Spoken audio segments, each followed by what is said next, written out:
നമസ്കാരം. ഇന്നിപ്പോൾ നമ്മുടെ കൂടെ ഉള്ളത് HRPMൻ്റെ തിരുവനന്തപുരം ജില്ലാ പ്രസിഡൻറ്റ് അഡ്വക്കേറ്റ് ഫിലിപ്പ് ജോസഫ് പുത്തൻചിറയെ നമ്മുടെ കൂടെ ഉള്ളത്. നമസ്കാരം സാർ. നമസ്കാരം. ഈ HRPMൽ സാറ് പ്രവർത്തിക്കാൻ തുടങ്ങിയിട്ട് എത്ര കാലമായി? ഞാൻ അഭിഭാഷകനാകുന്ന 1983 84 മുതൽ ഞാൻ മനുഷ്യാവകാശവുമായി ബന്ധപ്പെട്ട പ്രവർത്തനങ്ങളിൽ ഏർപ്പെടാൻ തുടങ്ങി. ഒരുപക്ഷെ മനുഷ്യാവകാശ ലംഘനമാണ് എന്നെ LLBക്ക് പഠിക്കാൻ പോലും എന്നെ പ്രേരിപ്പിച്ചത്. ഇതിനെക്കുറിച്ച് കൂടുതൽ അറിയണമെന്നുള്ള ഉദ്ദേശത്തിൽ മനുഷ്യാവകാശ ലംഘനങ്ങൾക്ക് എന്ത് പ്രതിവിധി ചെയ്യാൻ പറ്റും, എനിക്ക് എന്ത് ചെയ്യാൻ പറ്റുമെന്ന് അറിയാനാണ് ഞാൻ LLB പഠിക്കാൻ പോയത് തന്നെ. അങ്ങനെ ഞാൻ LLB കഴിഞ്ഞ് വന്ന് ആലപ്പുഴയിൽ മഹേശ്വരപിള്ള സാറിൻ്റെ കൂടെയാണ് ഞാൻ പ്രാക്ടീസ് ആരംഭിച്ചത്. അപ്പോൾ അവിടെ ഉണ്ടാകുന്ന ഒരു സ്ഥലത്ത് നിലവിലിരിക്കുന്ന നിയമത്തിൻ്റെ എല്ലാ സംരക്ഷണങ്ങളും ഒരു സാധാരണപ്പെട്ട പൗരന് ലഭിക്കുക എന്നുള്ളതാണല്ലോ ഭരണഘടന അനുശാസിക്കുന്നത്. ഭരണഘടനയ്ക്ക് വിധേയമായാണ് എല്ലാ നിയമങ്ങളും ഉണ്ടാക്കിയിരിക്കുന്നത്. അപ്പോൾ ആ ഭരണഘടനാ സംരക്ഷണം നിയമം പ്രാബല്യത്തിൽ വരുന്നതോടുകൂടി ഒരു നിയമത്തിലൂടെയാണ് അത് പ്രാബല്യത്തിലെത്തുക. അപ്പോൾ അതാത് കാര്യങ്ങൾ അതാത് വകുപ്പുകളിൽപ്പെട്ട നിയമവിധേയമായി ലഭിക്കേണ്ട ആനുകൂല്യങ്ങൾ ഒരു പൗരന് ലഭിക്കുന്നില്ലെങ്കിൽ അത് മനുഷ്യാവകാശ ദംശനമായിട്ട് തന്നെയാണ് ഞാൻ കണക്കാക്കുന്നത്, ഞാൻ മനസ്സിലാക്കിയിട്ടുള്ളൂ. അങ്ങനെ ഇപ്പോൾ ഒരു കേസ് തന്നെ ഒരു കോടതിയിൽ കൊടുത്താൽ അത് സമയബന്ധിതമായി തീർന്നു കിട്ടാൻ പലപ്പോഴും നമുക്ക് ബുദ്ധിമുട്ട് നേർന്നിട്ടുണ്ട്. കാരണം വർഷങ്ങളോളം ഒരു കേസിന് വേണ്ടി സിവിലായാലും ക്രിമിനലായാലും സാങ്കേതിക തടസ്സങ്ങൾ കൊണ്ട് നീണ്ടുപോകുന്ന ഒരു സ്ഥിതിവിശേഷമാണ് ഇപ്പോൾ കേരളത്തിൽ, ഇന്ത്യയിലൊട്ടാകെ കേരളത്തിലും ഒക്കെ ഉള്ളത്. അങ്ങനെ കേസ് ഇങ്ങനെ അനിശ്ചിതമായി നീണ്ടുപോകുന്നതിൻ്റെ കാരണം സാങ്കേതിക കാരണങ്ങൾ പലതും ഉണ്ടാകാം. അങ്ങനെ കെട്ടിക്കിടക്കുന്ന കേസുകൾ എത്രയും വേഗം അവർക്ക് നീതി ലഭിക്കുക. Delay of justice is denial of justice. താമസിച്ച് കിട്ടുന്ന നീതി അത് ലഭിക്കാതിരിക്കുന്നതിന് കിട്ടേണ്ട സമയത്ത് അത് കിട്ടണം. അപ്പോൾ അങ്ങനെയുള്ള ഒരു ചിന്തയാണ് എന്നെ മനുഷ്യാവകാശ മേഖലയിൽ പ്രവർത്തിക്കാൻ പ്രേരിപ്പിച്ചത്. അത് 2008 human rights protection mission Shri Prakash ചെന്നിത്തലയുടെ നേതൃത്വത്തിൽ അത് രൂപം കൊണ്ടപ്പോൾ അതിനെ ആകർഷിക്കാനുള്ള കാരണം അത് കേരളത്തിൽ മാത്രമല്ല, ഇത് ഇന്ത്യയുടെ എല്ലാ സംസ്ഥാനങ്ങളിലും ഇത് പ്രവർത്തിക്കുന്നുണ്ടെന്നുള്ളതാണ് ഒന്നാമത്തെ പ്രത്യേകത. പിന്നെ ഇതിൻ്റെ സംഘാടകരും ഇതിൻ്റെ രക്ഷാധികാരികളും സുപ്രീം കോടതിയിൽ നിന്ന് റിട്ടയർ ചെയ്തിട്ടുള്ള വളരെ പരിചയസമ്പന്നരായിട്ടുള്ള ദരിദ്രരോടും പാവപ്പെട്ടവരോട് പക്ഷം ചേർന്ന് അവർക്ക് വേണ്ടി നീതി നടപ്പാക്കാൻ വിധിന്യായങ്ങൾ എഴുതിയിട്ടുള്ള മഹാരഥന്മാരായിട്ടുള്ള നിയമ പണ്ഡിതന്മാരാണ് ഇതിൻ്റെ പേട്രൺസ്, ഇതിൻ്റെ രക്ഷാധികാരികളായിരുന്നതിലുള്ളത്. അതെന്നെ ഇതിലേക്ക് പ്രവർത്തിക്കാൻ എന്നെ ആകർഷിച്ച ഒന്നാണ്. പിന്നെ എല്ലാ സംസ്ഥാനങ്ങളിലും ഇത് പ്രവർത്തിക്കുന്നുണ്ട്. അതിൽ യാതൊരു പ്രതിഫലവും വാങ്ങാതെയാണ് ഈ സേവനം ചെയ്തു കൊടുക്കുക. അതിന് സന്മനസ്സുള്ള വക്കീലന്മാർ എല്ലാ സ്ഥലങ്ങളിലും ഇതിനുവേണ്ടി പ്രവർത്തിക്കുന്നുണ്ട്. അഭിഭാഷകർ ഫീസിന് വേണ്ടി കേസ് നടത്തുന്ന ഒരു ചൊല്ലുണ്ടെങ്കിലും ഒട്ടനവധി അഭിഭാഷകർ പാവപ്പെട്ടവരുടെ പക്ഷം ചേരാനും അവർക്ക് നീതി ലഭ്യമാക്കാനും വേണ്ടി ശ്രമിക്കുന്ന ഒരുപാട് പേരുണ്ട്.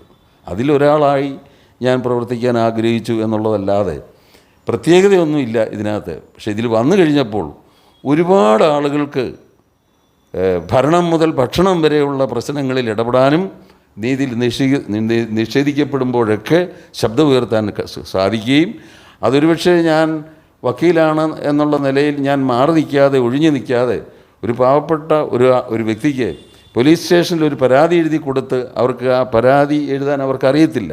അപ്പോൾ അവർക്ക് പറഞ്ഞു കൊടുത്ത പരാതി എഴുതി കൊടുക്കുന്നിടം മുതൽ അത് അഭിഭാഷകൻ എന്നുള്ള ഫീസൊന്നും വാങ്ങാതെ തന്നെ അവർക്ക് ബന്ധപ്പെട്ട സ്റ്റേഷനിലെ അധികാരികളിൽ നിന്ന് അവർക്ക് നിയമപരിരക്ഷ കിട്ടാൻ ഞാൻ 1983 മുതൽ തന്നെ ഞാനങ്ങനെ ചെയ്തിട്ടുണ്ട്. അവിടെയൊക്കെ ചെല്ലുമ്പോൾ കാര്യങ്ങൾ മനസ്സിലാക്കി കൊടുത്താൽ ഏറ്റവും നല്ല സേവനം കേരളത്തിലെ ഗവൺമെൻറ് ഉദ്യോഗസ്ഥന്മാർ, പോലീസുകാർ, കോടതികളിൽ നിന്നൊക്കെ ആളുകൾക്ക് കിട്ടുന്നുണ്ട്. പക്ഷേ നമ്മൾ നമ്മുടെ ആവശ്യം ഉന്നയിക്കേണ്ടതുപോലെ ഉന്നയിക്കേണ്ടപ്പോൾ ഉന്നയിക്കേണ്ട സമയത്ത് ഉന്നയിക്കുന്നുണ്ടോ ഇല്ലയോ എന്നുള്ളതാണ് പ്രശ്നം. ഇപ്പം ഒരു ഇൻ്റർവ്യൂവിന് ഒരാളെ വിളിച്ചു, ഇൻ്റർവ്യൂവിന് ഹാജരാകാതെ ഒരിക്കലും ആ ആളിനെ അതിൽ പരിഗണിച്ചോ എന്ന് ചോദിക്കും.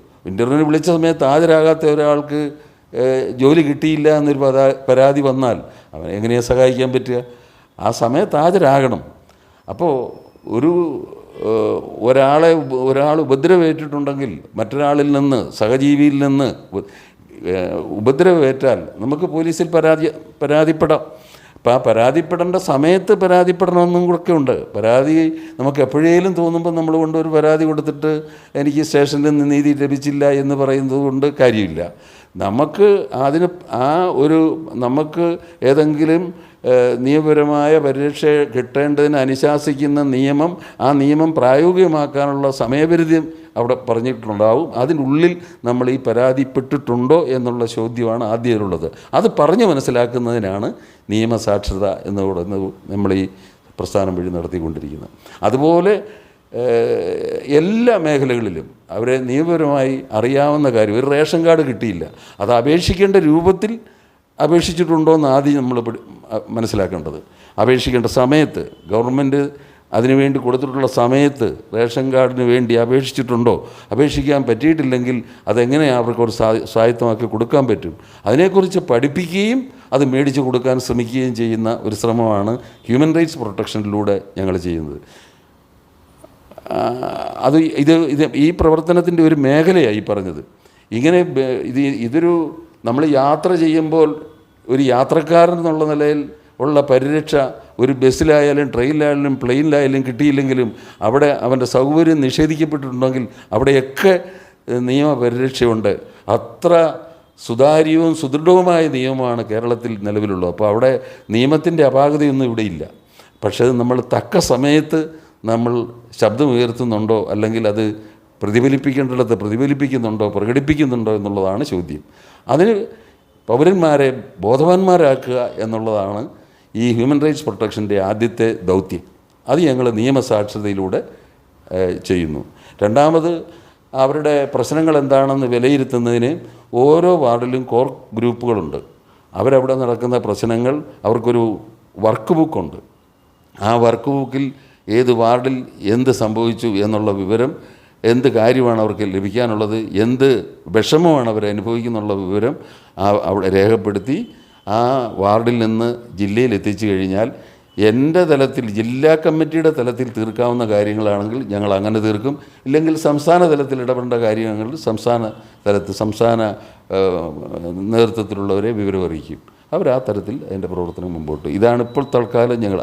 അതുതന്നെയാണ് ഈ ചോദ്യത്തിന് എനിക്കുള്ള ഉത്തരം. അതുകൊണ്ടാണ് ഇതിൽ എന്നെ ആകർഷിക്കാൻ കാരണം. ഇത്തരത്തിലുള്ള ഒരു സിസ്റ്റമാറ്റിക്കായിട്ടുള്ളൊരു പ്രവർത്തന ശൈലി ഈ ഹ്യൂമൻ റൈറ്റ്സ് പ്രൊട്ടക്ഷനുണ്ട്, ഈ ഗ്രൂപ്പിനുണ്ട്. അതുകൊണ്ട് തന്നെയാണിത് ഇന്ത്യ മുഴുവൻ വ്യാപിച്ചിപ്പോൾ പ്രവർത്തിക്കുന്നത്. ഇതാണ് ആ ചോദ്യത്തിന് എനിക്ക് പറയാൻ പറ്റുന്ന ഞാൻ പ്രവർത്തിച്ചുകൊണ്ടിരിക്കുന്ന മേഖലയോട് അടിസ്ഥാനപ്പെടുത്തി തരാവുന്ന ഒരു ഉത്തരം. സർ, ഹ്യൂമൻ റൈറ്റ്സ് പ്രൊട്ടക്ഷൻ ഈ സംഘടനയുടെ ബലം ശരിക്കും എന്താണ്? മറ്റ് പല സംഘടനകൾ പൊളിഞ്ഞു പോയിട്ടുണ്ടെങ്കിൽ പോലും പ്രകാശ് സാറിൻ്റെ ഒരു സംഘടന ഇന്നും നിലനിൽക്കുന്നു. അതിൻ്റെ രഹസ്യം എന്താണ്? അതിൻ്റെ ഒരു പ്രത്യേകത എന്ന് പ്രകാശ് ചെന്നിത്തല നേതൃത്വം കൊടുക്കുന്ന ഹ്യൂമൻ റൈറ്റ്സ് പ്രൊട്ടക്ഷൻ പ്രതിഫലേച്ഛയില്ലാതെ പ്രശ്നങ്ങൾ പഠിച്ച് പരിഹാരം കണ്ടെത്തുന്നു. അതിനെ പരിരക്ഷിക്കുവാൻ സർക്കാർ ഉദ്യോഗസ്ഥർ എപ്പോഴും ഉത്സുകരുമാണ്. അവർ പ്രകാശ് ചെന്നിത്തലയായിട്ടുള്ള വ്യക്തിബന്ധം മാത്രമല്ല, ഒരു പ്രശ്നാധിഷ്ഠിതമായ മേഖലകളിൽ അദ്ദേഹം വേണമെങ്കിൽ നേരിട്ട് വന്ന് കാര്യങ്ങൾ പഠിച്ച് കൂടെ നിന്ന്, ഇപ്പം തന്നെ ഇവിടെ നടക്കാൻ പോകുന്ന കോൺക്ലേവിന് വേണ്ടി കഴിഞ്ഞ 3 ദിവസമായിട്ട് ഇവിടെ താമസിക്കുകയാണ്.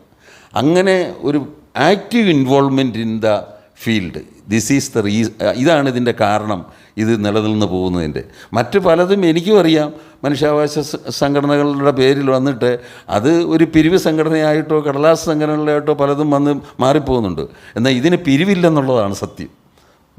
ഒരു തരത്തിലുള്ള പിരിവ് ഇതിനില്ല. നമ്മളൊന്നും അങ്ങോട്ട് കൊടുക്കണ്ട, നമ്മുടെ പ്രശ്നം മാത്രം കൊടുത്താൽ മതി, അതിന് പരിഹാരം കണ്ടെത്തും. അതുകൊണ്ട് തന്നെ ഇത് നിലനിന്ന് പോകുന്നത്. അതിവിടെ മാത്രമല്ല, ഇന്ത്യ മുഴുവൻ നിലനിന്ന് പോകുന്നത് അതാണ്. ജനങ്ങൾക്ക് പലയിടത്തും നീതി നിഷേധിക്കപ്പെടുന്നുണ്ട്. അത് കേരളത്തിനകത്തായാലും പുറത്തായാലും ഗവൺമെൻറ് ഓഫീസുകളിലായാൽ പോലും. പ്രത്യേകിച്ച് പോലീസ് സ്റ്റേഷനിൽ ചെല്ലുമ്പോൾ ജനങ്ങളോട് വളരെ മോശമായി പെരുമാറുന്ന പോലീസുകാർ വരെ ഉണ്ട്. അതിൽ ഹ്യൂമൻ റൈറ്റ്സ് പ്രൊട്ടക്ഷൻ്റെ പങ്ക് എന്താണ്? ഈ പോലീസുകാരെ അടച്ച് ആക്ഷേപിക്കത്തക്ക തരത്തിൽ ഒരു ആക്ഷേപം പോലീസ് സേനയിലോ പോലീസ് ഡിപ്പാർട്ട്മെൻറ്റിലോ ഇല്ല. നമ്മുടെയൊക്കെ കുടുംബങ്ങളിലും ഇല്ലേ, അച്ഛനമ്മയെ അനുസരിക്കാത്തവർ കാണും, ചിലപ്പോൾ വീട്ടിൽ കയറി വരാത്തവർ കാണും, ആഴ്ചകൾക്കോളം വരാത്തവരുണ്ട്, അനുസരണക്കേട് കാണിക്കുന്നവരുണ്ട്. അതുകൊണ്ട് വീട്ടിലുള്ളവർ മുഴുവൻ തെറ്റുകാരാകുന്നില്ല. ഏത് സേനയിലും, അതിപ്പം പള്ളിയിലായാലും അമ്പലത്തിലായാലും പൂജാരി ആയാലും അല്ലെങ്കിൽ ഉസ്താദായാലും എവിടെയും ചിലപ്പം അവരെ ഏറ്റെടുത്തിരിക്കുന്ന ഉത്തരവാദിത്വം നിയമപരമായി നിറവേറ്റുന്നതിന് വീഴ്ച വരുത്തുന്നത് ഉൾപ്പെടെ, അല്ലെങ്കിൽ അതിൽ തെറ്റായ ട്രാക്കിലൂടെ പോകുന്നവരെ അവർ ചില സ്വാർത്ഥ ലാഭത്തിന് വേണ്ടി ചിലർക്ക് വേണ്ടി പങ്കുപിടിക്കുന്നത്, ഇതൊക്കെ ഉണ്ടാകാം. അതെല്ലാ മേഖലയിലും ഉണ്ട്. പോലീസ് സേനയിൽ നമ്മൾ പെട്ടെന്ന് അറിയപ്പെടുന്നു ഉള്ളതുകൊണ്ട് അതിങ്ങനെ എല്ലാവരും എടുത്ത് പറയുന്നതാണ്. മറ്റുള്ളതൊന്നും അറിയപ്പെടുന്നില്ല. അവർ എപ്പോഴും നമ്മളുമായിട്ട് ഇടപെടുന്ന പോലീസ് അവരാണ് ഏറ്റവും കൂടുതൽ സമൂഹത്തിന്. എൻ്റെ അനുഭവത്തിൽ സത്യത്തിൽ ഈ ലോ ആൻഡ് ഓർഡർ എന്ന് പറയുന്നതും സ്വർഗമെന്ന് പറയുന്ന ഒരു പ്രതിഭാസവും ഇത് രണ്ടുമാണ് ഒരു പക്ഷത്തെ നീതി ഇവിടെ നടക്കുക. എനിക്ക് തെറ്റ് ചെയ്താൽ നരകത്തിൽ പോകും എന്ന് പറയുന്നത് പോലെ തന്നെ പോലീസുണ്ട്, അല്ലെങ്കിൽ നടപടിയെടുക്കും. ഈ ഭയവും ഈ സ്വർഗത്തെക്കുറിച്ചുള്ള ലക്ഷ്യവും, മരിച്ചു കഴിഞ്ഞാൽ പാപിയായി മരിച്ചു കഴിഞ്ഞാൽ അവൻ സ്വർഗത്തിൽ പോകത്തില്ല, അതേ ഫീലിംഗ് തന്നെയല്ലേ, അതേ തോന്നൽ തന്നെയല്ലേ തെറ്റ് ചെയ്താൽ ശിക്ഷിക്കപ്പെടും, പോലീസ് പിടിക്കും എന്നുള്ളതും. അപ്പം പോലീസും ഈ ആധ്യാത്മികതയൊക്കെ ഒരുപോലെ പോകുന്നൊരു സംഗതിയായിട്ടാണ് എനിക്ക് തോന്നിയിട്ടുള്ളത്. കാരണം തെറ്റിൽ നിന്ന് മനുഷ്യനെ പിന്തിരിപ്പിക്കാനാണ് എപ്പോഴും പോലീസ് ഡിപ്പാർട്ട്മെൻറ്റ് ശ്രമിക്കുന്നത്. അതിലൊന്നോ രണ്ടോ ചിലപ്പോൾ ഒറ്റപ്പെട്ട ചില പോലീസുകാർ തന്നെ ചിലപ്പോൾ ചില സാഹചര്യത്തിൽ അവർ സമ്പത്തിൻ്റെയോ അല്ലെങ്കിൽ ഒരു ഫ്രണ്ട്ഷിപ്പിൻ്റെയോ ബന്ധത്തിൻ്റെയോ പേരിൽ ചിലപ്പം ചില രാഷ്ട്രീയ സ്വാധീനത്തിൻ്റെ പേരിലോ അവർക്ക് ആ പോസ്റ്റിൽ അവിടെ ഇരുന്ന് പോകണമെന്നുണ്ടെന്നവരിൽ ചിലതനുസരിച്ചേ പറ്റുള്ളൂ എന്നൊരു സാഹചര്യം വരുമ്പം ചില കേസ് അന്വേഷിക്കാതെ വരും, ചിലത് പരാതി എടുത്തെന്ന് പറയും, നീ നാളെ അടുത്ത ദിവസം വരാൻ പറഞ്ഞെന്നിരിക്കും. അങ്ങനെ പറയുമ്പോഴും നമ്മൾ നിരന്തരമായ ആ കാര്യത്തിന് അവിടെ ചെന്നാൽ തീർച്ചയായിട്ടും അതിന് നടപടി എടുക്കുന്നുണ്ടോ എന്നുള്ളതാണ് എൻ്റെ. ഏതെങ്കിലും തരത്തിലൊരു പ്രഷർ അവിടെ വന്നാലും നമ്മൾ ആ നീതി നടപ്പാക്കാൻ വേണ്ടി പ്രഷറൈസ് ചെയ്താൽ ഒരു ദിവസം താമസിച്ചാലും നമുക്ക് ആ കാര്യം നടത്തിയെടുക്കാൻ കഴിയുന്നുണ്ടെന്നുള്ളതാണ് എൻ്റെ അനുഭവത്തിൽ. അതുകൊണ്ട് ഞാനൊരിക്കലും പോലീസ് ഡിപ്പാർട്ട്മെൻറ്റിനെ അടച്ച് ആക്ഷേപിക്കാൻ ഞാൻ തയ്യാറല്ല. കാരണം എനിക്ക് പലപ്പോഴും കാര്യങ്ങൾ നടത്തി തന്നിട്ടുള്ളത് പോലീസ് ഡിപ്പാർട്ട്മെൻറ്റിൽ നിന്നാണ്. അതുപോലെ തന്നെ നമ്മുടെ റവന്യൂ ഉദ്യോഗസ്ഥന്മാർ, കളക്ടർ, RDO അവരൊക്കെ എത്രയോ കാര്യങ്ങൾ പാവപ്പെട്ടവർക്ക് വേണ്ടി റേഷൻ കാർഡ് ഒരു റേഷൻ കാർഡിന് വേണ്ടി വർഷങ്ങൾ ശ്രമിച്ചിട്ട് കിട്ടാത്ത കാര്യങ്ങളൊക്കെ 80 റേഷൻ കാർഡ് കണ്ണൂർ ഞങ്ങളൊരു ഗ്രാമത്തിൽ 80 ഒരു ദിവസം അവിടുത്തെ സപ്ലൈ ഓഫീസറും കൂടെ വന്നിരുന്ന് ഇഷ്യൂ ചെയ്യുകയുണ്ടായി. ഒരു രാജശേഖരൻ എന്ന് പറയുന്നൊരു സപ്ലൈ ഓഫീസർ, അദ്ദേഹം വന്നിരുന്ന് 80 റേഷൻ കാർഡ് കാരണം അദ്ദേഹത്തിൻ്റെ പേപ്പർ എത്തുന്ന നിമിഷം ഉടൻ തന്നെ അന്ന് PN പണിക്കർ സാറിൻ്റെ സാന്നിധ്യത്തിലാണ് ഞങ്ങൾ പോയി ഈ അപേക്ഷയെല്ലാം കൂടെ കൊടുക്കുന്നത്. തമ്പി സാറാണ് ഇവിടെ കളക്ടറായിട്ടിരിക്കും സാർ. അപ്പോൾ അതുകൊണ്ട് അങ്ങനെ എനിക്ക് ഒരു ഡിപ്പാർട്ട്മെൻറ്റിനെ ആക്ഷേപിച്ചുകൊണ്ടോ അധിക്ഷേപിച്ചുകൊണ്ടോ ഒരു പ്രശ്നമില്ല. അവരെല്ലാം കാര്യങ്ങൾ അറിയുന്ന സമയത്ത് ചിലപ്പോൾ അല്പം താമസം നേരിട്ടാലും നീതി നടപ്പാക്കാൻ മറ്റേത് സംസ്ഥാനത്തേക്കാൾ എളുപ്പം കേരളത്തിൽ തന്നെയാണ്. ഇപ്പം കേരളം കൂടാതെ ഞാൻ പ്രകാശ് ചെന്നിത്തല സാറിൻ്റെ കൂടെ ബാംഗ്ലൂരും മദ്രാസിലും ഒക്കെ പ്രവർത്തിക്കാനും ഒക്കെ അവസരം വന്നിട്ടുണ്ട്. അവിടെയൊക്കെ ഈ കാര്യങ്ങളൊക്കെ നടത്തുന്നതിനേക്കാൾ എളുപ്പത്തിൽ കേരളത്തിൽ കാര്യങ്ങൾ നടപ്പാക്കി കിട്ടുന്നുണ്ടെന്നുള്ളതാണ് സത്യം. സർക്കാർ നിയമപരിരക്ഷ കിട്ടാത്ത മറ്റ് സംസ്ഥാനങ്ങളുണ്ട്, ഒന്നും കിട്ടാത്ത, റേഷൻ കാർഡില്ലാത്ത, യാത്രാ സൗകര്യങ്ങൾ ഇപ്പോഴും ലഭിക്കാത്ത, വെളിച്ചം കിട്ടാത്ത, വെള്ളം കിട്ടാത്ത എത്രയോ സംസ്ഥാനങ്ങളുണ്ട്. അവരുടെ പരിവേദങ്ങൾ കേൾക്കാൻ ആളുകൾ പോലുമില്ല. അവിടെ ഈ മനുഷ്യാവകാശ സംഘടന പ്രകാശ് ചെന്നിത്തല സാറിൻ്റെ സംഘടന എന്നാണ് പലപ്പോഴും അവർക്ക് കുടിവെള്ള പ്രശ്നം പോലും പരിഹരിക്കാൻ സാറിന് കഴിയുന്നുണ്ടെന്നുള്ള കാര്യമാണ്. അവിടെയൊക്കെ സാമ്പത്തിക നഷ്ടമുണ്ട് പ്രകാശ് ചെന്നിത്തല സാറിന്, എനിക്കറിയാം നേരിട്ട്.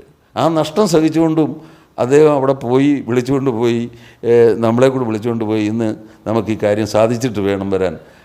ഒരുപക്ഷെ നമ്മുടെ താമസത്തിനും നമ്മുടെ ഭക്ഷണത്തിനും ഒക്കെ വരെ വളരെ പരിമിതമായ സാഹചര്യമാണെങ്കിൽ പോലും ഞങ്ങൾ അവിടെ പോയി ആ കാര്യം സാധിക്കുന്നിടം വരെ വെയിറ്റ് ചെയ്യാനും അത് കിട്ടുന്നിടം വരെ വാങ്ങി കൊടുക്കുന്നിടം വരെ നിൽക്കുക. അങ്ങനെയൊക്കെയുള്ള പ്രവർത്തനം ചാരിറ്റി ഒരു കരിസ്മ നമ്മുടെ പ്രകാശ് ചെന്നിത്തല സാറിനുണ്ട്. ആ കരിസ്മയാണ് അദ്ദേഹത്തിൻ്റെ പ്രത്യേകത. അതാണ് ആ കരിസം. അതുകൊണ്ടാണ് അദ്ദേഹം ഈ സംഘടനയായിട്ട് ഇപ്പോഴും ഭംഗിയായി പ്രവർത്തിച്ച് മുമ്പോട്ട് പോകുന്നത്. സാർ നേരത്തെ പറഞ്ഞതുപോലെ കേരളം എല്ലാ കാര്യത്തിലും ഒരുപടി മുന്നിൽ തന്നെയാണ്. അതിൻ്റെ ഉദാഹരണമാണ് ഏതാണ്ട് 2 മാസങ്ങൾക്ക് മുമ്പ് തിരുവനന്തപുരം സെൻട്രൽ റെയിൽവേ സ്റ്റേഷനിലെ അഴുക്കുചാലിൽപ്പെട്ട് മരണപ്പെട്ട ജോയിയുടെ മൃതദേഹത്തിന് വേണ്ടി കേരള പോലീസും ഫയർഫോഴ്സും രക്ഷാസേനയും ഒക്കെ 3 ദിവസം കൊണ്ട് ബോഡിക്കായി തിരച്ചിൽ നടത്തുകയായിരുന്നു. അതേസമയം കർണാടകയിൽ മരിച്ച അർജുൻ്റെ മൃതദേഹത്തിന് ഇന്നേ വരെ തുമ്പും കിട്ടില്ല. അതിനെപ്പറ്റി സാറിന് എന്താ പറയാനുള്ളത്? അല്ല, അത് ഇന്ന് വരെ അതിന് ശരിയായിട്ടുള്ള ഒരു അന്വേഷണം, ഈ ഡെഡ് ബോഡി കിട്ടാനായിട്ടുള്ള പലതരം ഈ അയാളിനെ തേടിയുള്ള അന്വേഷണം നടത്തിയെങ്കിലും അതിൻ്റെ ഉദ്യമങ്ങൾ നടത്തുന്നുണ്ടെങ്കിലും അതിന് ഒരു എന്താ പറയുക, ഒരു കണ്ടിന്യൂറ്റി, അതിന് തുടർച്ചയായി അത് അന്വേഷിച്ച് കണ്ടെടുത്തേ പറ്റുമെന്നുള്ള, ആ ഡെഡ് ബോഡി കണ്ടെടുത്തേ പറ്റുമെന്നുള്ള ഒരു നിർബന്ധം ആ സർക്കാരിൻ്റെ ഭാഗത്തുനിന്നും ഉണ്ടായിട്ടില്ല. ആ സർക്കാരിൻ്റെ അനാസ്ഥ തന്നെയാണ് ഒരു പരിധിവരെ ആ ഡെഡ് ബോഡി ഇപ്പോഴും കിട്ടാതിരിക്കുന്നതെന്ന് ഞാൻ പറയുള്ളൂ. അല്ലാതെ ഒരിക്കലും അത് അന്വേഷിച്ചാൽ കിട്ടാത്തവണ്ണം ഇപ്പം ഒരുപക്ഷെ അത് ആ തരത്തിലേക്കായി എത്തിക്കാണുമായിരിക്കും. കുറച്ചുകൂടെ നേരത്തെ, അതുകൊണ്ടാണ് ഞാൻ നേരത്തെ സൂചിപ്പിച്ച് ഈ delay of justice is denial of justice എന്നാണ് ഞാൻ പറയുന്നത്. ഇനിയിപ്പോൾ ഇത് കണ്ട് കിടക്കുക എന്ന് പറഞ്ഞാൽ തന്നെ അതിൻ്റെ രൂപവും ഭാവവും എല്ലാം മാറിക്കഴിഞ്ഞു. ഇനി ഇത് എന്ത് കിട്ടാനാ ഇനി? പിന്നെ അവർക്ക് കൊടുക്കാവുന്ന ഒരു ആനുകൂല്യം പോലും കൃത്യസമയത്ത് കൊടുപ്പിക്കാൻ അവിടെ വൈകി എന്നുള്ളതല്ലേ സത്യം. അപ്പോൾ അത് അധികാരികളുടെ അനാസ്ഥ എന്നുള്ളതല്ലാതെ മറ്റെന്താ അതിനെക്കുറിച്ച് പറയാൻ കഴിയുക? പക്ഷെ അത്ര ഒരു അനാസ്ഥ കേരളത്തിൽ വെച്ച് പൊറുപ്പിക്കുന്ന ഒരു സംവിധാനമല്ല ഇവിടെ. ഇവിടുത്തെ ജനങ്ങൾ കുറച്ചുകൂടെ സാക്ഷരരാണ്. അവിടുത്തെ ജനങ്ങൾ അത്രയും സാക്ഷരതയിൽ എത്തിയിട്ടില്ല. ഇത്രയും സംഘടിതമായിട്ടുള്ള ഒരു പോരാട്ടത്തിനോ അല്ലെന്നൊരു ശ്രമത്തിനോ അവർ ഒരുങ്ങാറുമില്ല. അവരൊക്കെ അവരുടേതായ കാര്യങ്ങളിൽ വ്യാപൃതരാണ്. ഇവിടെ ഒരു നല്ല സംഘടിത ശ്രമം എല്ലാ കാര്യത്തിലും, കക്ഷിഭേദമന്യേ ഇങ്ങനെ ഒരു ഇൻസിഡൻറ്റ് ഉണ്ടായാൽ കക്ഷിഭേദമന്യേ ഒരു സംഘടിത ശ്രമം സർക്കാരിന് പിന്നിൽ പ്രവർത്തിക്കുന്നതുകൊണ്ടാണ് ഇവിടെ അത് പ്രത്യേകിച്ച് വേഗത്തിൽ നടപ്പാകുന്നത്. സർ, ഒരു കാര്യം കൂടി ചോദിക്കാനുള്ളത്, വയനാട് ദുരന്തം ജനമനസ്സുകളെ ഏറെ വേദനിപ്പിച്ച ഒരു ദുരന്തമായിരുന്നു അത്. ഒറ്റ രാത്രി കൊണ്ട് എല്ലാം നഷ്ടപ്പെട്ട കുറച്ച് ആൾക്കാർ, 250ഓളം പേർ മരണപ്പെട്ടു.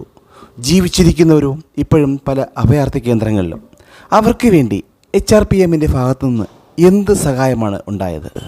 ഞങ്ങൾ അവിടെ വയനാട് ദുരന്തം നടന്നതിൻ്റെ അർദ്ധരാത്രിയിൽ ആരുമറിയാതെ എത്തിയ അപകടം, അത് കാലാവസ്ഥയുടെ വ്യതിയാനം കൊണ്ടാണേലും കൊള്ളാം, എന്തായാലും കൊള്ളാം, കിടന്നുറങ്ങുന്ന ആളുകൾ നേരം വെളുക്കുമ്പോൾ അവർക്ക് വീടുമില്ല, അവരുടെ മക്കളില്ല, സഹോദരങ്ങളില്ല, ബന്ധുക്കളില്ല. ഇതറിഞ്ഞ നിമിഷത്തിൽ തന്നെ പ്രകാശ് ചെന്നിത്തല സാറ്, അന്ന് ബാംഗ്ലൂർ എന്തോ ഒരു പ്രവർത്തനമായി പോയിരുന്നയാൾ, പെട്ടെന്ന് തിരിച്ചിവിടെ എത്തുകയും ഞങ്ങൾ സംഭവസ്ഥലം സന്ദർശിക്കാൻ പോയി. അവർക്ക് വേണ്ട അത്യാവശ്യം അവർക്ക് അവിടെ ഭക്ഷണ സാധനങ്ങളുടെ ദൗർബല്യമായിരുന്നു ആദ്യം നമ്മൾ മനസ്സിലാക്കുക. ഉള്ളവർക്ക്, മരിച്ചവരെക്കാൾ ഉള്ളവരുടെ കഷ്ടപ്പാടുകളാണ് ആദ്യം ഞങ്ങൾ വിലയിരുത്തിയത്. അവർക്ക് ഭക്ഷണ സാധനങ്ങൾ എത്തിക്കുന്നതിലായിരുന്നു ആദ്യം ഞങ്ങൾ ശ്രദ്ധ കേന്ദ്രീകരിച്ചത്. അത് കഴിഞ്ഞതിന് ശേഷം അവിടുത്തെ കുട്ടികൾ എത്രയും വേഗം സ്കൂളുകളിൽ പോകാനുള്ള, സ്കൂളും കെട്ടിടമൊന്നും അവിടെ ഇല്ല, അപ്പോൾ അവരെ തിരിച്ച് സ്കൂളിലെത്തിക്കാൻ, ഉള്ളവരെ തിരിച്ച് സ്കൂളിലെത്തിക്കാൻ ഞങ്ങൾക്ക് എന്ത് ചെയ്യാൻ പറ്റും? അതാണ് പ്രകാശ് ചെന്നിത്തല സാറ് ആദ്യം ചിന്തിച്ച കാര്യങ്ങൾ. അതിനുവേണ്ടി അവിടുത്തെ കളക്ടറൊക്കെ ആയിട്ട് സംഭാഷണം നടത്തുകയും അതിന് വേണ്ട സഹായ സാമഗ്രികളൊക്കെ അവിടെ എത്തിച്ചു കൊടുക്കുകയും, പിന്നെ ഞങ്ങൾ ഓരോ ഭവനങ്ങളിൽ നിന്നും ചെറിയ സോപ്പ് പെട്ടി മുതൽ സോപ്പും എല്ലാം കളക്ട് ചെയ്ത് ഞങ്ങൾ അവിടെ എത്തിക്കുകയും അങ്ങനെ ഉള്ള സേവനം ചെയ്തു. ഇപ്പോൾ ഞങ്ങളത് അവിടെ ഏറ്റിരിക്കുന്നത് ഒരു ജില്ല, തിരുവനന്തപുരം ജില്ലയിൽ ഒരു വീട് അവിടെ വെച്ച് കൊടുക്കണമെന്നാണ് ഞങ്ങൾ ഏറ്റിരിക്കുന്നത്. അവിടെ കളക്ടറുമായിട്ട് പ്രകാശനത്തിൽ സാറ് എല്ലാം ചർച്ച ചെയ്ത് തീരുമാനിച്ചിരിക്കുന്നത്. അതിൻ്റെ പരിശ്രമത്തിലും കൂടിയാണ് ഇപ്പോൾ ഞങ്ങളിപ്പോൾ പോയിക്കൊണ്ടിരിക്കുന്നത്. അത് വളരെ ഭംഗിയായിട്ട് നമുക്കെല്ലാം ഒന്നും തീർത്ത് പരിഹരിക്കാൻ പറ്റുകയില്ല. നഷ്ടപ്പെട്ടവരുടെ നഷ്ടം നികത്താൻ നമ്മളെക്കൊണ്ട് ആരെക്കൊണ്ട് സാധിക്കില്ല. എന്നാൽ ആശ്വാസകരമായ പ്രവൃത്തികൾ അവരുടെ മുറിവുകളെ ഉണക്കാൻ കഴിഞ്ഞില്ലെങ്കിലും അത് കുറയ്ക്കാൻ കഴിയും എന്നുള്ളതാണ്. അത് ഞങ്ങൾ പ്രവർത്തിച്ചുകൊണ്ടിരിക്കുന്നു. അതിന് യാതൊരു വിട്ടുവീഴ്ചയില്ലാതെ ഇനിയും വിഭവ സമാഹരണങ്ങൾ, സാമ്പത്തിക സമാഹരണം നടത്തി അവിടെ ആ വീട് വെച്ച് കൊടുക്കുന്നതിന് ഞങ്ങൾ ബദ്ധസ്വസ്ഥരാണ്. അതിനുള്ള പ്രവർത്തനങ്ങൾ നടന്നുകൊണ്ടിരിക്കുന്നുണ്ട്. സാറ് ഒരു അഡ്വക്കേറ്റ് ആണല്ലോ. സാധാരണക്കാരനായ ഒരു ജനം ഒരു കേസുമാരി സമീപിക്കുമ്പോൾ, എക്സാമ്പിൾ ഒരു കേസ് ജാമ്യം എടുക്കുന്ന കേസ് പലർക്കും പല രീതിയാണ്. ഒരാൾ 5000 രൂപ ചോദിക്കുകയാണെങ്കിൽ ഒരാൾ 10000 രൂപ ചോദിക്കുന്നു, ഒരാൾ 10000 ചോദിക്കുകയാണെങ്കിൽ ഒരാൾ 2000 രൂപ ചോദിക്കുന്നു. ഒന്നുമില്ലാത്തവൻ സാറിൻ്റെ അടുത്ത് വന്നാൽ സാറ് എന്താണ് ചെയ്യുക? ഞാൻ ഇതിന് മറുപടി പറയുന്നത്, ഇതിനൊക്കെ ഞങ്ങൾക്കൊരു പ്രൊഫഷണൽ എത്തിക്സ് ഉണ്ട്. ഞാനിത് പറയാൻ പറ്റുന്ന പരിധിയിൽ പറയാം. എൻ്റെ കയ്യിൽ ഇപ്പോൾ കൈകാര്യം ചെയ്യുന്ന കേസുകൾ ഒരു പ്രതിഫലവും തരാൻ നിർവിഭാവമില്ലാത്തവരുടെ കേസുകളാണ്. ഒരു പ്രതിഫലവും എനിക്ക് തരാൻ പറ്റുകയില്ല. അവരുടെ പ്രതിഫലമായി ഞാൻ ആദ്യം കണ്ടത് അവരുടെ കണ്ണീരാണ്. ആ കണ്ണീര് കണ്ടു കഴിയുമ്പോൾ ഞാനതിന് ആളിലും അർത്ഥത്തിലും അവർക്ക് എന്തെല്ലാം സഹായം ചെയ്തു കൊടുക്കാവോ അത് ചെയ്തു കൊടുത്തുകൊണ്ടാണ് ഞാൻ ഈ പ്രൊഫഷൻ ഇപ്പോഴും നോക്കും. പക്ഷേ അതിനിടെ ഒരുപാട് കേസുകൾ എൻ്റെ ഓഫീസിൽ തന്നെ, ഈ ഇരിക്കുന്ന ഓഫീസിൽ തന്നെ തീർക്കുന്നുണ്ട്. അത് കോടതിയിലെത്താതെ തന്നെ അവരെ ഇവിടെ വിളിച്ച് രമ്യതയിലെത്തിക്കുക. കോടതിയിലോട്ട് പോകുമ്പോഴാണ് അത് വലിയ പ്രൊസീഡറിലേക്കൊക്കെ വരുന്നത്. ഇതല്ലാതെ തന്നെ വാദിയെയും പ്രതിയെയും ഇവിടെ വരുത്തി ചില സാഹചര്യങ്ങളിൽ കൊടുത്തു തീർക്കാനുള്ള തുക വെറും 10,000-15,000 താഴെ കാണുള്ളൂ. അതിനുവേണ്ടി വാശിയാണ് അവരെ കേസിലേക്ക് നയിക്കുന്നത്, ഒരു ക്രിമിനൽ കേസിലേക്ക് വരുന്നത്. ആ 10,000 ഒരുപക്ഷെ എൻ്റെ കുടുംബാംഗങ്ങൾ പോലും അറിയാതെ അതിൽ ഇൻവോൾവ് വരുന്ന തുക ഞാൻ എൻ്റെ കയ്യിൽ നിന്ന് മറ്റേ കക്ഷിക്ക് കൊടുത്തേച്ച് കേസ് തീർന്നെന്ന് എഴുതി വെച്ച് പോകാൻ പറയുന്ന സാഹചര്യം വരെ ഇവിടെ ഉണ്ട്. അതിപ്പോൾ ഇവിടെ നടന്നുകൊണ്ടിരിക്കുന്നുണ്ട്. അപ്പോൾ അങ്ങനെ ഞാൻ ഇതിനെ കാണുന്നത്, മനുഷ്യരിതിനെങ്ങനെ വിലയിരുത്തുന്നു, അല്ലെ പൊതുജനം എങ്ങനെ വിലയിരുത്തുന്നു ഞാൻ നോക്കാറുമില്ല.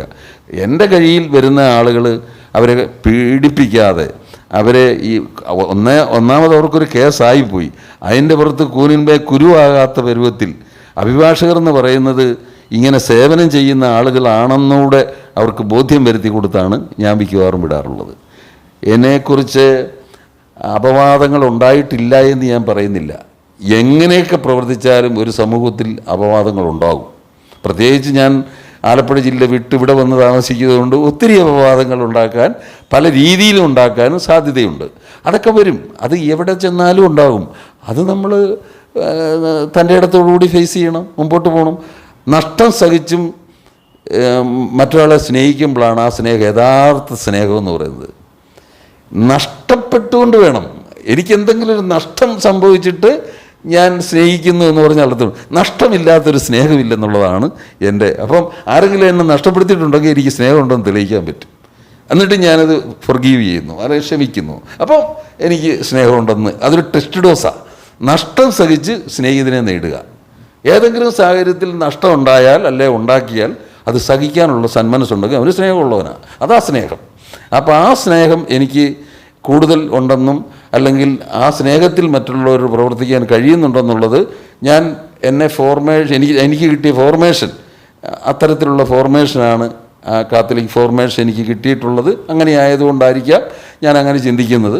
അത് അവിടെയൊക്കെ നമുക്ക് പ്രതിസന്ധി ഉണ്ടാകും, പ്രശ്നങ്ങളുണ്ടാകും, അവിടെയൊക്കെ നമ്മളെ വിമർശിക്കപ്പെടും. അതൊന്നും ഞാൻ കാര്യമായിട്ട് പരിഗണിക്കാറില്ല. ഞാനിപ്പോഴും ഇവിടെ വന്ന് നമുക്ക് ഭാര്യയെ സ്നേഹിക്കണ്ടേ, നഷ്ടം സഹിക്കണ്ടേ? മക്കളെ സ്നേഹിക്കണമെങ്കിൽ നഷ്ടം സഹിക്കണ്ടേ? മക്കൾക്ക് വേണ്ടി എന്തെല്ലാം നഷ്ടം സഹിച്ചാലാണ് അവരെ നമുക്ക് സ്നേഹിക്കാൻ പറ്റുക? അപ്പോൾ അതാണ് എൻ്റെ സത്യം. ഇനി അവർ തിരിച്ചെന്തെങ്കിലും തരുമെന്ന് പ്രതീക്ഷിച്ചാൽ അപ്പം സംഗതി സ്നേഹം പോവും. ഇവൻ ജോലി കിട്ടിയിട്ട് എന്നെ സംരക്ഷിക്കും എന്ന് ഞാൻ വിചാരിച്ച സംഗതി തകർന്നു. അപ്പം അത് വേണ്ട. അവനായി രക്ഷപ്പെട്ട് അവരങ്ങ് പൊക്കോട്ടെ, മകളായി രക്ഷപ്പെട്ട് അവരങ്ങ് പൊക്കോട്ടെ, അവർ രക്ഷപ്പെട്ടോട്ടെ. നമ്മളെ രക്ഷപ്പെടുത്താൻ അവർ വന്നില്ലല്ലോ, അവർ രക്ഷപ്പെട്ടു എന്ന് പറയുമ്പം ഉണ്ടാകുന്ന സന്തോഷത്തിനാണ്, അതാണ് നമ്മുടെ നിർവൃതി എന്ന് പറയുന്നത്. എനിക്ക് ആ നിർവൃതി പലപ്പോഴും ഇഷ്ടപ്പെടുന്നുണ്ട്. അതുകൊണ്ട് ഞാൻ ഈ പ്രൊഫഷൻ ഇഷ്ടപ്പെടുന്നു. അതുകൊണ്ട് ഒരു വക്കീൽ എന്നുള്ള നിലയിൽ എനിക്ക് ഒത്തിരി സ്നേഹിതരെ നേടാൻ കഴിയുന്നു എന്നുള്ളതാണ് എൻ്റെ പ്രത്യേകത. അതാണ് ഞാൻ ഈ പ്രൊഫഷനെ ഇഷ്ടപ്പെടുന്നതിൻ്റെ കാരണം. സർ, ഒന്നുകൂടി ചോദിക്കാനുള്ളത്, എന്താണ് ഈ വയലേഷൻ? വയലേഷൻ ഒരു ബ്രോഡ് സെൻസാണ് അവിടെ വരുന്നത്. നിലവിലുള്ള നിയമപരമായി കിട്ടേണ്ട സംരക്ഷണം കിട്ടാതെ വരുന്നത് വയലേഷനാണ്. അത് ഓരോ മേഖലകളിൽ വ്യത്യസ്ത തരത്തിലാണ് വയലേഷൻ വരുന്നത്. ഇപ്പം ഒരാളെ മറ്റൊരാൾ ഉപദ്രവിച്ചാൽ സാധാരണഗതി നമുക്കറിയാം, എപ്പോഴും സ്വന്തം വംശത്തിൽപ്പെട്ട അല്ലെ സ്വന്തം വർഗത്തിൽപ്പെട്ട ഒരു ജീവി അതേ വർഗത്തിൽപ്പെട്ട ജീവിയെ ഉപദ്രവിക്കുന്ന സാഹചര്യം വളരെ കുറവാണ്. എന്നാൽ ഒരു പ്രത്യേകത നമുക്ക് കാണാം. മനുഷ്യൻ്റെ ശത്രു ആരാണെന്ന് ചോദിച്ചാൽ നമുക്ക് പെട്ടെന്ന് ഉത്തരം വരും, മനുഷ്യൻ തന്നെ. എന്നാൽ എലിയുടെ ശത്രു ആരാണെന്ന് ചോദിച്ചാൽ മറ്റൊരു സ്പീഷീസിൽപ്പെട്ട പൂച്ചയാണ്. ആ പൂച്ച മറ്റൊരു സ്പീഷീസിൽപ്പെട്ടതാണ്. അപ്പോൾ ഇത് ഏത് ജീവജാലങ്ങൾ എടുത്താലും കാണാം. അപ്പോൾ നമുക്ക് വരാൻ പറ്റുന്നത് ഇൻസ്റ്റിങ്ക്റ്റ് ആണ് ഓരോ മനുഷ്യൻ്റെയും. ഇൻസ്റ്റിങ്ക്റ്റ് വേഴ്സസ് കോൺഷ്യസ്, ഇതാണ് വയലേഷൻ. മനുഷ്യന് ജന്മസിദ്ധമായി കിട്ടിയിരിക്കുന്ന മനുഷ്യനാകുമ്പം തന്നെ 42 ക്രോമോസോം ചേരുമ്പോൾ മനുഷ്യജീവിയാകുന്നു. ആ മനുഷ്യജീവി ആണോ പെണ്ണോ എന്ന് പറഞ്ഞാൽ അതിൻ്റെ ക്രോമോസോമിൻ്റെ വ്യത്യസ്തത അനുസരിച്ച് അതങ്ങനെ ആയാൽ അതിന് ഒരു ഇൻസ്റ്റിങ്ക്റ്റ് ഉണ്ട്. ആ ഇൻസ്റ്റിങ്ക്റ്റിന് മാറ്റം വരിക, അത് വ്യത്യസ്തങ്ങളായ മനുഷ്യൻ്റെ ഒരു ഇൻസ്റ്റിങ്ക്റ്റ് ഉണ്ട്. ആ മനുഷ്യൻ്റെ ഇൻസ്റ്റിങ്ക്റ്റിനെ കോൺഷ്യസ് ആണ് കൺട്രോൾ ചെയ്തുകൊണ്ടിരിക്കുക. എപ്പോഴും അവനൊരു കോൺഷ്യസ് ഉണ്ട്. ആ കോൺഷ്യസാണ് ഇത് ഞാൻ ചെയ്ത തെറ്റ്, ഇദ്ദേഹത്തെ ഞാൻ അടിച്ച തെറ്റ്, ഇതെല്ലാം അവൻ്റെ കോൺഷ്യസാണ്. അപ്പം കോൺഷ്യസും ഇൻസ്റ്റിങ്ക്റ്റും തമ്മിൽ എപ്പോഴും കോൺഫ്ലിക്റ്റ് നടന്നുകൊണ്ടായിരിക്കുന്നത്. മറ്റൊരുത്തിൻ്റെ ഒരു വസ്തു ഞാൻ എടുക്കരുതാത്തതാണ്, ഞാൻ എടുക്കാൻ ഒരുങ്ങുന്നതിന് മുമ്പേ എൻ്റെ കോൺഷ്യസ് പറയും എടുക്കരുത്, എൻ്റെ അല്ല, അത് മറ്റൊരാളുടെയാണ്, അത് കോൺഷ്യസ്. പക്ഷേ എൻ്റെ ഉള്ളിലൊരു ഇൻസ്റ്റിങ്ക്റ്റ് കിടപ്പുണ്ട്. എന്താണെന്നറിയോ? സ്വായത്തമാക്കണം, സ്വന്തമാക്കണം എന്നുള്ള. അപ്പോൾ ഈ ഇൻസ്റ്റിങ്ക്റ്റ് എനിക്ക് കൺട്രോൾ വെച്ചിരിക്കുന്നത് കോൺഷ്യസാണ്. അപ്പം നമ്മുടെ കോൺഷ്യസ് അനുസരിച്ചാണ് എന്താണ് വയലേഷൻ എന്ന് പറഞ്ഞാൽ ഇൻസ്റ്റിങ്ക്റ്റ് വേഴ്സസ് കോൺഷ്യസ്. ഈ കോൺഷ്യസിൽ നിന്നാണ് അതിൻ്റെ ഉപയോഗത്തിലൂടെയാണ് നമ്മുടെ ഇൻസ്റ്റിങ്ക്റ്റ് മാറ്റപ്പെടുന്നത്. മനുഷ്യന് ജന്മസിദ്ധമായിട്ട് ഒരാളെ ഉപദ്രവിക്കാനൊന്നുമില്ല. എന്നാൽ മറ്റൊരു അവരുടെ ഇരിക്കുന്നത് എനിക്കെടുക്കാൻ വേണ്ടി ഞാൻ അവനെ ഹനിക്കുന്നതാണ്. അതിൻ്റെ കോൺഷ്യസിൽ നിന്ന് വരുന്ന മാറ്റങ്ങളാണ്. ഇപ്പോൾ ഈ സമയത്ത് ഇപ്പം അതിക്രമിച്ച് അവിടെ കയറി ആരുമില്ലാത്തപ്പം ചെന്ന് കയറി എടുത്തുകൊണ്ട് പോരുക. അപ്പോൾ ഇത് നമ്മുടെ കോൺഷ്യസിൽ നിന്ന് വരുന്നതാണ്. അപ്പോൾ ആ കോൺഷ്യസിനെ നമുക്ക് കറക്റ്റ് ചെയ്യുന്ന അതിന് കൗൺസിലിംഗ് ഉണ്ട്. കോൺഷ്യസിനെ നമ്മൾ കറക്റ്റ് ചെയ്യുന്നതിനാണ് നമ്മൾ കൗൺസിലിങ്ങുകൾ വെച്ചിരിക്കുന്നത്. അപ്പോൾ ആ കൗൺസിലിംഗ് നടത്തുമ്പോൾ ഇതുപോലുള്ള ഈ വയലേഷൻസ് പലതിനും പ്രതിരോധം ചെയ്യാൻ നമുക്ക് കഴിയും. അപ്പോൾ അതിൻ്റെ അടിസ്ഥാനത്തിലാണ് നമ്മൾ ഒരാളെ വിശകലനം ചെയ്യുകയും പഠിക്കുകയും ചെയ്യുന്നത്. അവൻ എന്തായിരിക്കും, അവൻ വളർന്നു വന്ന സാഹചര്യം, ഇതെല്ലാം നോക്കി അവൻ്റെ ഇൻസ്റ്റിങ്ക്റ്റിൻ്റെ മുഴുവൻ നമുക്ക് പിടികിട്ടുകയില്ല. എന്നാലും അവൻ്റെ ഇൻസ്റ്റിങ്ക്റ്റിനെക്കുറിച്ച് ഏറെക്കുറെ ഒരു ബേസ് നമ്മൾ മനസ്സിലാക്കിക്കൊണ്ട് എപ്രകാരമാണ് അവൻ്റെ കോൺഷ്യസ് അവിടെ പ്രവർത്തിക്കുന്നത് എന്ന് മനസ്സിലാക്കുന്നതാണ് നമ്മുടെ കൗൺസിലിങ്ങിലൂടെയൊക്കെ നമ്മൾ കാര്യങ്ങൾ മനസ്സിലാക്കുന്നത്. എന്നിട്ട് അതിന് പ്രതിവിധി നിർദ്ദേശിക്കുമ്പോൾ അവൻ്റെ ക്രൈമിൻ ചെയ്യാനുള്ള ആക്ടിവിറ്റിയിൽ നിന്ന്, ക്രൈം ചെയ്യാനുള്ള പ്രവണതയിൽ നിന്ന് അവനെ പിൻകോട്ട് കൊണ്ടുവരാൻ വരും. അത് ക്രൈമിൽ നിന്ന്, കുറ്റകൃത്യത്തിൽ നിന്ന് അവനെ പിന്തിരിപ്പിക്കുന്ന പ്രവണത അവനിൽ കുറയ്ക്കുന്നതിനുള്ള സംവിധാനമായിട്ടാണ് കൗൺസിൽ ഉപദേശം കൊടുത്തവനെ അതിന് ഉപദേശം എന്നുള്ള വാക്ക് വരുന്നത്. അപ്പോൾ ഉപദേശിക്കുക. അപ്പം ഏതൊരു വ്യക്തിയെയും നമുക്ക് ഉപദേശിക്കാൻ സാധിക്കുമെന്ന് ഞാൻ വിശ്വസിക്കുന്നില്ല. കാരണം അവൻ്റെ ഇൻസ്റ്റിങ്ക്റ്റും കോൺഷ്യസിനെയും അനുസരിച്ചുള്ള ഉപദേശം കിട്ടുന്നിടം വരെയും അവനെപ്പോഴും വയലൻ്റായിട്ട് നിൽക്കും. ആ വയലൻസ് കാണിച്ചുകൊണ്ടിരിക്കും. അതാ വയലൻസ്. കാരണം കോൺഷ്യസിനെതിരെ പ്രവർത്തിക്കുന്ന ഒരു പ്രവൃത്തിയായി വയലൻസ്. അപ്പോൾ ആ വയലൻസിലൂടെയാണ് ഈ പറയുന്ന ക്രൈം എല്ലാം ഉണ്ടാകുന്നത്. ആ ക്രിമിനൽ മനോഭാവം അവന് പിന്നെ കൂടുതൽ വളരുന്നത് അവൻ്റെ സാഹചര്യമാണ്. അപ്പോൾ അതെല്ലാം നമ്മൾ പഠിച്ച് ആ സാഹചര്യം മാറ്റി അവൻ്റെ അവന് അതങ്ങനെ ചെയ്യാനുണ്ടാകുന്ന സാഹചര്യവും അവൻ വളരുന്ന സാഹചര്യവും അവൻ്റെ പ്രവർത്തിക്കുന്ന സാഹചര്യവും എല്ലാ സാഹചര്യവും കണക്കിലെടുക്കണം. ഈ എല്ലാ സാഹചര്യങ്ങളും നമ്മൾ പഠിച്ചിട്ട് അവൻ്റെ ആ സാഹചര്യങ്ങളിൽ നിന്നെല്ലാം മാറ്റുമ്പോൾ അവൻ ഒരു ക്രിമിനലിനെ ക്രിമിനൽ അല്ലാതാക്കി മാറ്റാൻ പറ്റും. അവന് ഉപദേശം മാത്രമല്ല, അത് ഇപ്പം പൈസ വിശക്കുന്ന ആളിന് ഭക്ഷണം കൊടുത്തിട്ട് വേണം നമ്മൾ സംസാരിക്കാൻ. നീ സുഖമായി ഉറങ്ങിക്കോ, പ്രശ്നമൊന്നും ഉണ്ടാക്കണ്ട, നീ ഇവിടെ കിടന്ന് ഉറങ്ങിക്കോളം പറഞ്ഞാൽ അവൻ്റെ വയലൻസിൻ്റെ മനോഭാവം വിട്ടുപോകില്ല. അവൻ്റെ പ്രശ്നം ചോദിക്കുമ്പോൾ അവനുള്ളത് വിശപ്പാണെങ്കിൽ വിശപ്പ് തീർക്കാനുള്ള സംവിധാനം ആദ്യം ചെയ്തു കൊടുക്കുക. അത് കഴിഞ്ഞ് ഉപദേശം കൊടുക്കുക എന്നുള്ളതാണ് ഇൻസ്റ്റിങ്ക്റ്റ് വയലൻസ് കോൺസെപ്ഷൻ എന്ന് പറഞ്ഞാൽ. എന്താണെന്ന് പറഞ്ഞാലും എൻ്റെ ബേസ് അതാണ്. അപ്പോൾ ഒരാൾ കടബാധ്യതയിൽ തകർന്നു നിൽക്കുന്നു, സ്വന്തം ബിസിനസ് മുമ്പോട്ട് പോകാൻ നിർവാഹമില്ല, അങ്ങനെ ഹ്യൂമൻ റൈറ്റ്സ് പ്രൊട്ടക്ഷൻ വരുമ്പം അവനൊരു സംരംഭക യൂണിറ്റ് തുടങ്ങാനുള്ള സംവിധാനം ഉണ്ടാക്കി അതിനെ സഹായിക്കുകയാണ്, അവൻ്റെ സാമ്പത്തിക മാർഗത്തെ മെച്ചപ്പെടുത്തുകയാണ്. അങ്ങനെ മെച്ചപ്പെടുമ്പോഴാണ് സമൂഹത്തിൽ അങ്ങനെ ഒട്ടനവധി വന്നു കഴിയുമ്പം ഒരു സാമ്പത്തിക സുരക്ഷിതത്വം ഉണ്ടാകുകയാണ്. അത് വ്യക്തിയിലെ സാമ്പത്തിക സുരക്ഷിതത്വം സമൂഹത്തിലോട്ട് ഭവനത്തിലോട്ട് വന്ന് ഭവനത്തിൽ നിന്ന് സമൂഹത്തിലേക്ക് വന്ന് അത് മൊത്തം നമ്മുടെ കേരളത്തിലേക്ക് മൊത്തം വ്യാപിക്കുമ്പോൾ ഇന്ത്യയുടെ വിഭവ സമാഹരണത്തിൽ പങ്കാളിയാക്കി ഇവനെ മാറ്റുകയാണ്. അപ്പോൾ ഈ കേരളത്തിൻ്റെ വിഭവ സമാഹരണത്തിൽ ഇവനൊരു വ്യക്തിയാണെന്ന് പറയുമ്പോൾ ഇവന് കുറേ ആത്മാഭിമാനം കൂടെ ഉണ്ടാകും. ഞാനിപ്പം സംതിങ് ആണെന്നൊരു തോന്നൽ എന്നാണ് നമ്മൾ പറയുന്നത്. അല്ല, അവൻ ഇതിനകത്തെ പങ്കാളിയായി മാറി.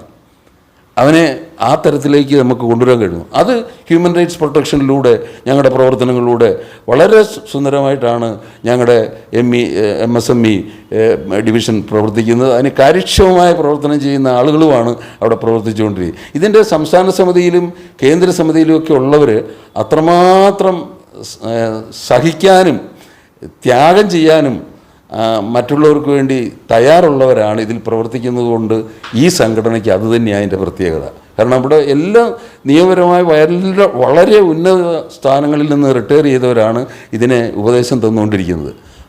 സുപ്രീം കോടതിയിൽ നിന്ന് റിട്ടയർ ആയിട്ടുള്ള ജസ്റ്റിസ്, ഹൈക്കോടതിയിൽ നിന്ന് റിട്ടയർ ആയിട്ടുള്ള ജസ്റ്റിസ്, പോലീസ് SP-മാർ, IG-മാർ, അങ്ങനെയൊക്കെ ഉള്ളവരാണ് ഇതിൻ്റെ ഉപദേശക സമിതി. അതുതന്നെയാണ് ഹ്യൂമൻ റൈറ്റ്സ് പ്രൊട്ടക്ഷൻ്റെ ഒരു പ്രത്യേകത. അപ്പോൾ സമയാസമയങ്ങളിൽ അവരുടെ തലോടൽ ഈ സംഘടനയ്ക്കുണ്ട്. അതുകൊണ്ട് ഇത് പ്രചാരത്തിലെത്തുന്നതിന് ഒരു പ്രയാസവും ഇല്ല. പിന്നെ ഇതിൽ പ്രവർത്തിക്കുന്നവർക്ക് ലാഭേച്ഛയില്ല. എന്തെങ്കിലും പ്രതിഫലം കിട്ടിയിട്ട് അവനവന് സാധിക്കുന്നത് പ്രവർത്തിച്ച് മുമ്പോട്ടങ്ങ് പോവുക. അതിന് വേറൊരാളെ കണക്ക് കൊടുക്കുന്നില്ല. നമ്മൾ കണക്ക് കൊടുക്കേണ്ട ആവശ്യമില്ല. നമ്മളെ സാധിക്കുന്നത് നമ്മൾ ചെയ്യുക.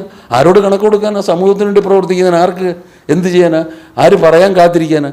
കാണുമ്പോൾ വയലേഷൻ കാണുമ്പോൾ ഒരാൾ അനുഭവിക്കുമ്പോൾ, പീഡനം നടക്കുമ്പോൾ അവിടെയാണ് ആവശ്യം. വയനാട്ടിൽ ഇപ്പോൾ ഇവിടെയാണ് ആവശ്യം. അതൊരു നിയമ സംവിധാനമൊക്കെ നമുക്ക് ഒന്നിച്ചു കൂടാനൊരു വേദി എന്നുള്ളതിലപ്പുറം നമുക്ക് നമ്മുടെ സേവനം, നമ്മുടെ വിലപ്പെട്ട സമയം മറ്റുള്ളവർക്ക് സംരക്ഷണത്തിന് വേണ്ടി ഉപയോഗിക്കാനുള്ള സന്മനസ് ഉള്ള അങ്ങനെ സന്മനസ്സുകളുടെ ഒരു കൂട്ടായ്മയായിട്ട് HRPM മാറിയതോടുകൂടി ഈ രാജ്യത്തിൻ്റെ എല്ലാ സംസ്ഥാനങ്ങളിലും ഇത് വളരെ ഭംഗിയായിട്ട് പ്രവർത്തിച്ചു പോകുന്നു എന്നുള്ളതാണ് ഇതിൻ്റെ പ്രത്യേകത. അത് തന്നെയാണ് എൻ്റെ വയലേഷൻ എങ്ങനെ ഞങ്ങൾ അതിനെ കാണുന്നു എന്നുള്ളതിൻ്റെ ഒരു ഉത്തരം എനിക്ക് തരാൻ കഴിയും. എൻ്റെ അനുഭവത്തിലൂടെ തരാൻ കഴിയും. അത് ഇത്രയും നേരം ഞങ്ങളോട് സംസാരിച്ചത് HRPMൻ്റെ തിരുവനന്തപുരം ജില്ലാ പ്രസിഡൻറ്റ് അഡ്വക്കേറ്റ് ഫിലിപ്പ് ജോസഫ് സാറാണ് നമ്മൾ സംസാരിച്ചത്. അതിൻ്റെ നിയമവശങ്ങളും HRPMൻ്റെ പ്രവർത്തനത്തെക്കുറിച്ചാണ് നമ്മൾ സംസാരിച്ചത്. നന്ദി സാർ.